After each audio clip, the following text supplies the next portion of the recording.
Selamat datang. Cuba kita fikir balik sekejap. Zaman remaja kita dulu. Bagi ramai antara kita, itu adalah zaman keemasan persahabatan kan? Penuh dengan gelak ketawa dekat kantin, borak kat telefon sampai berjam-jam, lepak hujung minggu dengan kawan-kawan yang kita rasa macam adik-beradik. Waktu tu, dunia sosial kita betul-betul berkembang dan jadi pusat hidup kita. Tapi, landscape sosial untuk remaja zaman sekarang nampaknya dah banyak berubah dan berubah dengan sangat pantas. Hari ni, kita akan kupas macam mana perubahan ni mungkin memberi kesan kepada sesuatu yang sangat penting tapi jarang kita nampak, iaitu otak remaja yang sedang dalam fasa pembangunan paling pesat. Okey, jom kita tengok data ni sama-sama. Slide ni tunjuk satu perubahan senyap yang sebenarnya agak mengejutkan. Menurut analisis OECD pada tahun 2006, lebih separuh remaja, 53%, meluangkan masa bersemuka dengan kawan-kawan hampir setiap hari. Ingat balik tahun 2006, zaman sebelum iPhone ada di mana-mana, sebelum media sosial betul-betul ambil alih hidup kita. Sekarang, kita lompat ke tahun 2022. Angka tu dah jatuh menjunam ke hanya 36%. Ini bukan sikit-sikit punya perubahan tau. Ini satu anjakan yang besar dalam cara generasi muda kita berinteraksi dalam masa kurang daripada 2 dekad je. Satu peralihan besar dari dunia fizikal ke dunia digital. Ini membawa kita kepada soalan paling utama yang sedang difikirkan oleh penyelidik, ibu bapa dan juga para pendidik di seluruh dunia. Bila bahan mentah utama untuk perkembangan sosial iaitu masa bersemuka, berinteraksi secara fizikal semakin berkurang, apa agaknya kesannya pada otak yang sedang dalam fasa pembinaan? Terutamanya pada bahagian otak yang memang direka khas untuk kita faham selok-belok dunia sosial yang kompleks ni.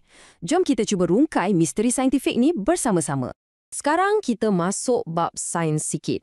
Bila kita sebut otak sosial, jangan bayangkan ia sebagai satu metafora atau idea sahaja. Tak, ia adalah satu rangkaian yang betul-betul wujud dalam kepala kita dan rangkaian inilah yang sedang melalui fasa pembinaan yang paling kritikal dan paling dinamik sewaktu zaman remaja.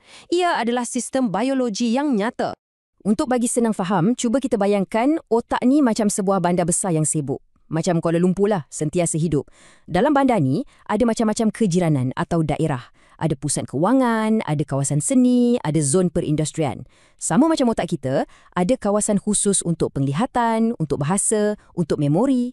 Dan macam mana satu bandar perlukan jalan raya, lebuh raya dan LRT untuk hubungkan semua tempat ni, otak kita pun perlukan jalan raya untuk pastikan maklumat dapat bergerak dengan lancar dan efisien antara semua kawasan khusus ni. Nah, zaman remaja inilah masanya bandar otak kita ni melalui projek naik taraf paling besar dalam sejarahnya.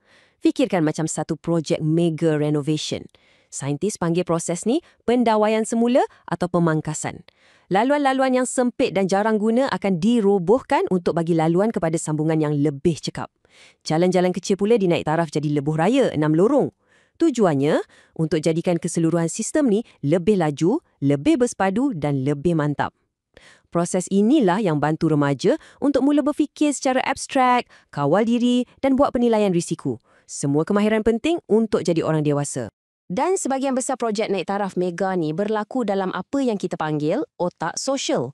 Jadi, apa benda sebenarnya otak sosial ni? Ia bukan satu tempat je, tapi satu rangkaian kejiranan dalam otak yang bekerjasama untuk bantu kita faham dunia sosial kita. Ia adalah sistem yang bantu kita baca riak muka kawan, faham lawak sinis, rasa empati bila kawan sedih, kawan rasa cemburu dan buat keputusan siapa kita boleh percaya. Pandai kata, ia macam CEO dalaman kita untuk semua benda yang berkaitan dengan hubungan sesama manusia. Okey, jom kita lawat beberapa kejiranan utama dalam bandar otak sosial ni. Pertama, cortex prefrontal medial. Fikirkan ia macam penganalisis atau diplomat. Ia bantu kita fikir tentang apa yang orang lain sedang fikirkan, keupayaan untuk letak diri kita ke tempat orang lain. Seterusnya, cortex cingulate anterior. Ini pula macam pusat kawalan emosi yang bantu kita kesan kalau kita buat silap dalam interaksi sosial dan uruskan perasaan kita. Dan akhir sekali, amigdala.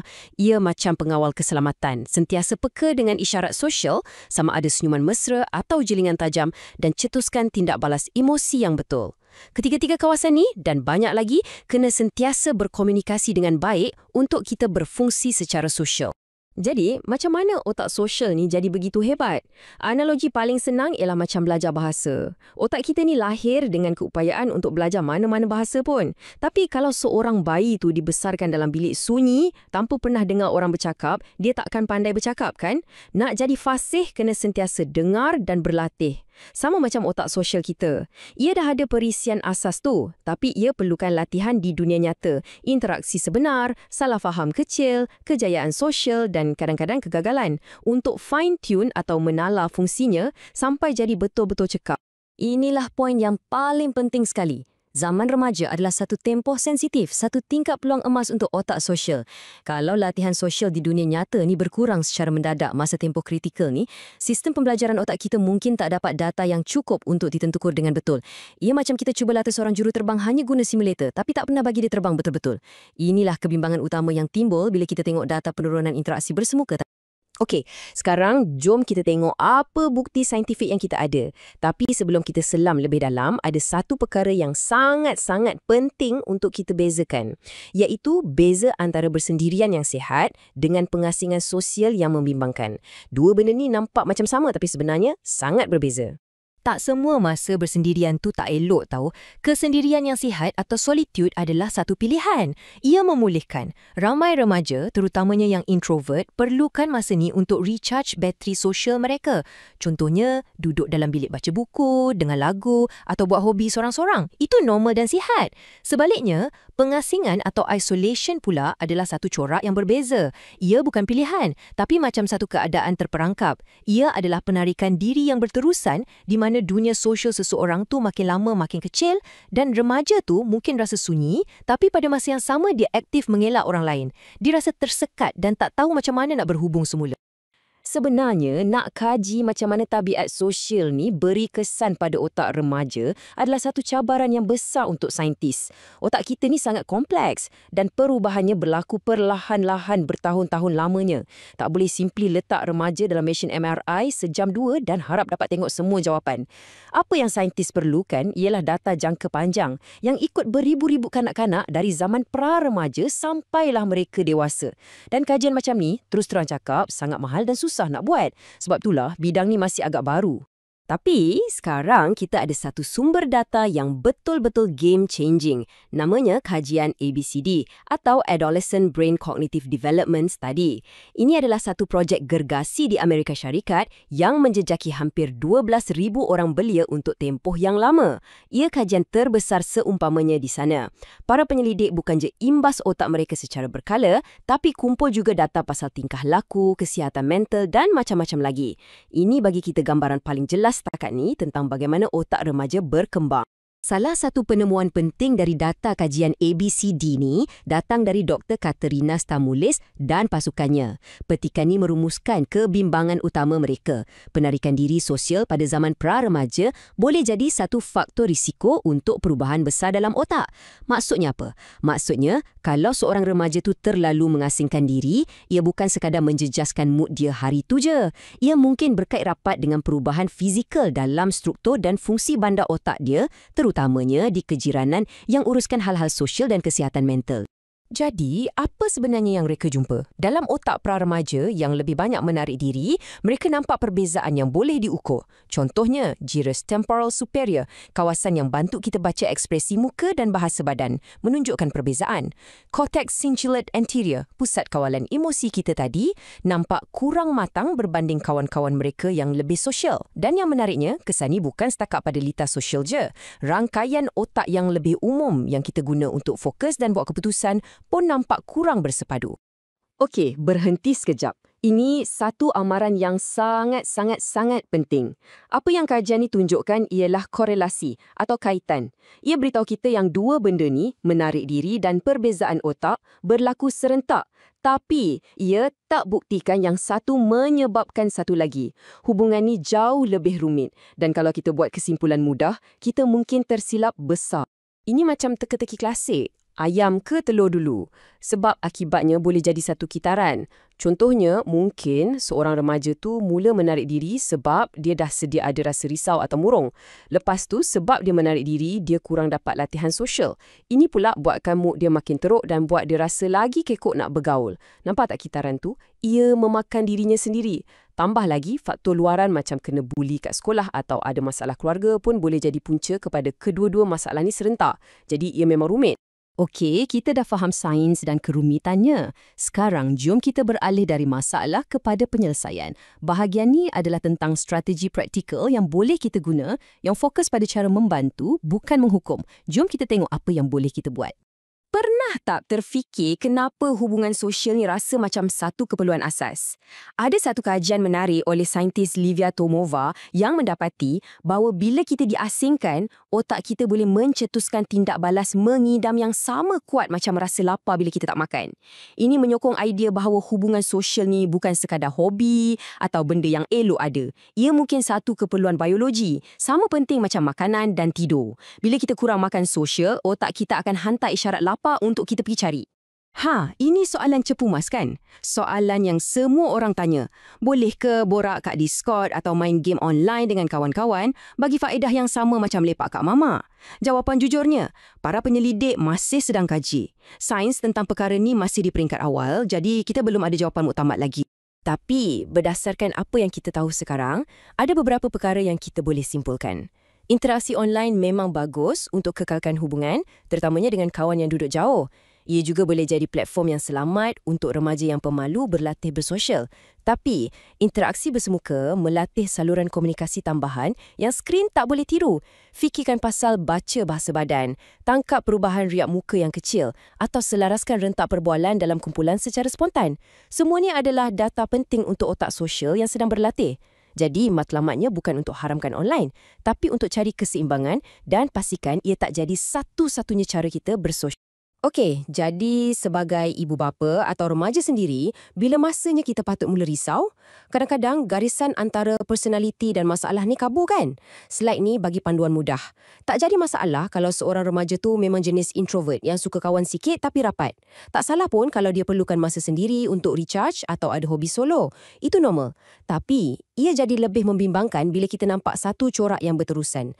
Bulatan sosial dia makin lama makin kecil, dia sentiasa elak aktiviti yang dulu dia suka dan kita nampak tanda-tanda kerisauan atau putus asa dia makin menjadi-jadi. Kalau kita nak bantu, cara kita dekati mereka tu sangat penting. Kalau kita paksa atau buat mereka rasa bersalah, selalunya keadaan akan jadi lagi teruk. Sebaliknya, cuba strategi yang lebih lembut. Ajak dengan cara yang santai dan tak menekan. Macam, ayah nak pergi kedai, nak ikut tak? Sokong penyertaan dalam aktiviti berstruktur macam kelab atau sukan di mana interaksi sosial tu berlaku secara semula jadi. Bantu dengan logistik macam tawarkan diri untuk hantar dan ambil. Dan paling penting, bincangkan hal ni macam satu isyarat kesihatan, macam demam atau sakit kepala, bukan sebagai satu kegagalan peribadi. Dan yang ni khas untuk para remaja yang tengah menonton. Dengar sini, korang tak perlu tiba-tiba jadi orang paling popular kat sekolah. Tak perlu. Tapi otak korang yang hebat tu perlukan sikit hubungan yang sebenar untuk berkembang dengan sihat. Cuba plan social minimum ni. Cuba cakap dengan sekurang-kurangnya seorang yang korang percaya setiap minggu. Cari satu aktiviti yang letakkan korang dekat dengan orang lain, walaupun korang tak banyak bercakap mula-mula. Cuba hantar satu mesej ringkas kat seorang kawan setiap minggu. Dan paling-paling penting, kalau korang rasa betul-betul tersekat, itu adalah isyarat untuk beritahu orang dewasa yang korang percaya. Itu bukan tanda lemah, itu tanda kuat. Ini satu lagi perkara penting yang kita semua kena ingat. Kadang-kadang, apa yang kita nampak di luaran sebagai masalah sosial atau pemalu sebenarnya adalah simptom kepada isu lain yang lebih dalam yang menjadi penghalang untuk seseorang itu berhubung dengan orang lain. Mustahil kita nak bina rumah atas tapak yang tak kukuh kan? Sama juga dengan kehidupan sosial. Perkara macam tak cukup tidur yang kronik boleh buat sesiapa pun jadi cepat marah dan tak larat. Isu macam keresahan atau ADHD yang tak diurus boleh buat interaksi sosial rasa sangat memenatkan. Trauma akibat buli atau masalah keluarga boleh habiskan semua tenaga emosi kita. Selalunya, bila kita selesaikan isu-isu asas ni dulu, dapatkan tidur yang cukup, dapatkan bantuan untuk kesihatan mental, kehidupan sosial akan jadi lebih mudah secara semula jadi. Okey, kita dah bincang panjang lebar. Jom kita simpulkan 4 mesej utama yang kita perlu ingat. Nombor 1, otak sosial remaja ni macam otot. Ia perlukan latihan di dunia nyata untuk jadi kuat. Nombor 2, pengasingan yang berterusan bukan sekadar satu fasa. Ia adalah penanda risiko yang perlu kita ambil serius.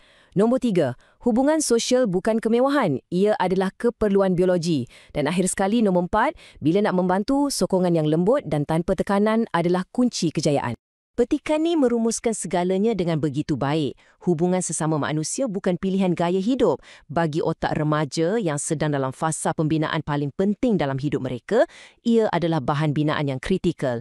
Ia adalah ramuan utama untuk membina seorang dewasa yang sihat dari segi mental, kuat menghadapi cabaran dan mampu membina hubungan yang memuaskan sepanjang hayat. Ia adalah asas untuk kehidupan yang bahagia. Jadi, saya nak tinggalkan anda semua dengan satu soalan untuk kita fikirkan. Dalam dunia yang penuh dengan skrin, di mana interaksi digital selalunya jadi pilihan paling mudah, apakah satu perkara kecil yang boleh anda buat hari ini untuk diri sendiri atau untuk orang sekeliling anda bagi membina semula sedikit ruang untuk hubungan manusia yang sebenar dan bermakna? Terima kasih kerana sudi meluangkan masa bersama saya untuk memahami topik yang sangat penting ini.